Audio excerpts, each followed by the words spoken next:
കടലിന് ചിലപ്പോൾ തിരമാലകളല്ല ഭീഷണികളാണ് ഉയരുന്നത്. ഇന്ന് ഹോർമുസ് കടലിടുക്കിൽ ഉയരുന്നത് അത്തരമൊരു ഭീഷണിയുടെ കരിമേഘമാണ്.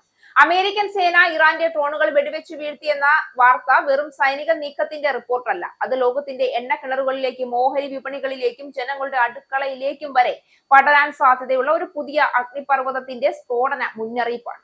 അമേരിക്കയും ഇറാനും തമ്മിലുള്ള ഏറ്റുമുട്ടൽ ഇപ്പോൾ ഒരു അതിർത്തി തർക്കമല്ല. അത് ആധിപത്യത്തിന്റെ ഭാഷയും പ്രതിരോധത്തിന്റെ ഭാഷയും നേർക്കുനേർ നിൽക്കുന്ന ഒരു ഭീകര ഭൂപ്രദേശീയ യുദ്ധ ചതുരംഗമായി മാറിക്കൊണ്ടിരിക്കുകയാണ്. ഹോർമൂസ് കടലിടുക്കിലൂടെയുള്ള അന്താരാഷ്ട്ര കപ്പൽ ഗതാഗതത്തിന് ഭീഷണി ഉയർത്തിയ 2 ഇറാനിയൻ ഡ്രോണുകളെ അമേരിക്കൻ സൈന്യം വെടിവെച്ചിട്ടതായി പുതിയ റിപ്പോർട്ട്. പശ്ചിമേഷ്യയിൽ തുടരുന്ന യുദ്ധം അവസാനിപ്പിക്കാൻ ഇരു രാജ്യങ്ങളും പരോക്ഷ ചർച്ചകളിൽ ഏർപ്പെട്ടിരിക്കുമ്പോഴും മേഖലയിൽ മിസൈൽ ആക്രമണങ്ങളും സൈനിക ഏറ്റുമുട്ടലുകളും തുടരുകയാണ്.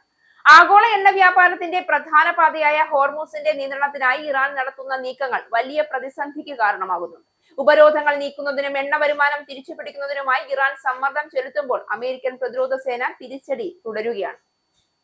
സമാധാന ശ്രമങ്ങൾക്കിടയിലും US സഖ്യകക്ഷികൾക്ക് നേരെ ആക്രമണങ്ങൾ പശ്ചിമേഷ്യയിലെ സാഹചര്യം കൂടുതൽ സങ്കീർണമാക്കിയിട്ടുണ്ട്. തന്ത്രപ്രധാനമായ ഹോർമൂസ് കടലിടുക്കിലൂടെയുള്ള വാണിജ്യ അന്താരാഷ്ട്ര കപ്പലുകൾക്ക് ഈ ഡ്രോണുകൾ ഭീഷണിയാണെന്ന് വിലയിരുത്തിയതിനെ തുടർന്നാണ് അമേരിക്കൻ സേന അവ തകർത്തതെന്നാണ് വിവരം.